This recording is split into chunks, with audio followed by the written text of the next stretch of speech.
Hello बच्चों, आज हम करेंगे पाठ 11 रहीम के दोहे कविता के अभ्यास।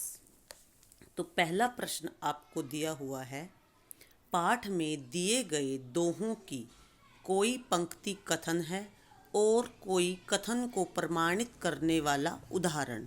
इन दोनों प्रकार की पंक्तियों को पहचान कर अलग अलग लिखिए। यानी कोई पंक्ति सिर्फ कही गई है और किसी को उदाहरण देकर बत समझाया गया है।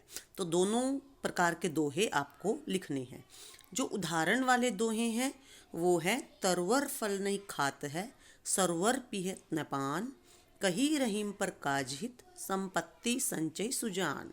दूसरा है, थोथे बादर क्वार के, जो रहीम गहरात, धनी पुरुष निर्धन बय, करें पाचली बात। धरती की सी रीत है, शीत घाम और मेह, जैसी परे सो सही रहे, त्यों रहीम यह देह।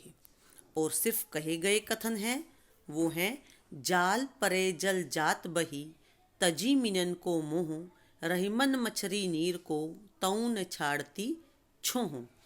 कहीं रहीम संपत्ति सगे, बनत बहुत बहुरीत, संपत्ति कसोटी जे कसे, तेई साचे मीत।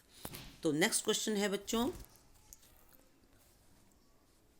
रहीम ने क्वार कहते हैं अश्विन मास को, क्वार के मास में गरजने वाले बादलों की तुलना ऐसे निर्धन व्यक्तियों से क्यों की है जो पहले कभी धनी थे यानी अमीर थे और बीती बातों को बताकर दूसरों को प्रभावित करना चाहते हैं। दोहे के आधार पर आप सावन के बरसने और गरजने वाले बादलों के विषय में क्या कहना चाहेंगे। तो बच्चों, क्वार मास में गरजने वाले बादल केवल गरज कर रह जाते हैं, बरसते नहीं।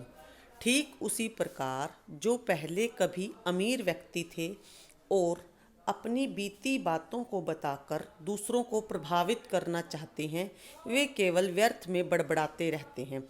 इसीलिए कवि ने क्वार के मास में गरजने वाले बादलों की तुलना ऐसे गरीब व्यक्तियों से की है जो व्यर्थ में संपन्न यानी अमीर होने का दिखावा करते हैं, जबकि सावन के बादल गरजने के साथ साथ बरसते भी हैं और लोगों को तृप्त करते हैं।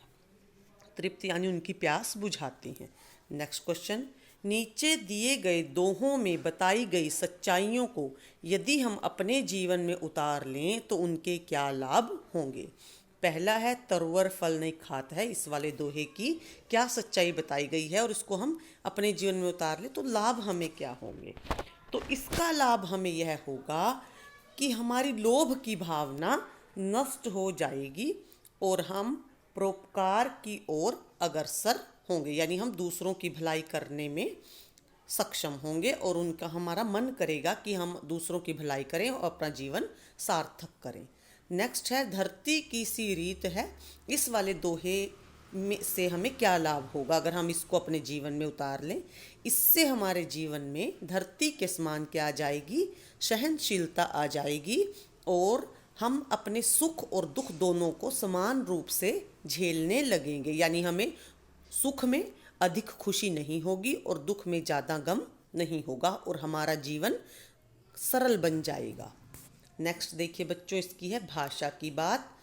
तो पहला क्वेश्चन है भाषा की बात में, निम्नलिखित आपको शब्द दिए गए हैं, ये पहले हिंदी में प्रयोग होते थे परंतु आज थोड़े बदल कर प्रयोग होते हैं।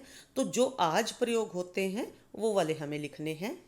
जैसे एक उदाहरण दिया हुआ है, परे पड़े, आज हम इसको परे और ड को ड़ बोलते हैं। तो जैसे विपत्ति, विपत्ति को हम बोलते हैं विपत्ति। बादर, बादर को आज हम बोलते हैं बादल। मछली को हम बोलते हैं मछली और शीत को हम बोलते हैं शीत। तो नेक्स्ट क्वेश्चन है, नीचे दिए गए उदाहरण पढ़िए। बनत बहुत बहुरीत, जाल परे जल जात।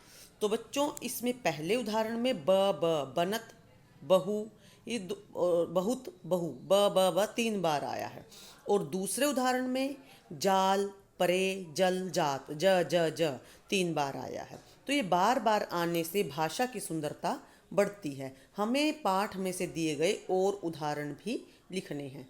तो बच्चों, दो तीन उदाहरण और हैं, जैसे संपत्ति संचयी सुजान, इसमें स आया है। काली लहर कल्पना काली, क काल कोठरी काली, ये और चैप्टर में है। चारु चंद्र की चंचल किरणें, तो ये च और उदाहरण को जैसे रघुपति राघव राजा राम, र, या फिर मैं नहीं माखन खायो, इसमें म। तो आपको जो और भी आते हैं वो भी आप लिख सकते हो।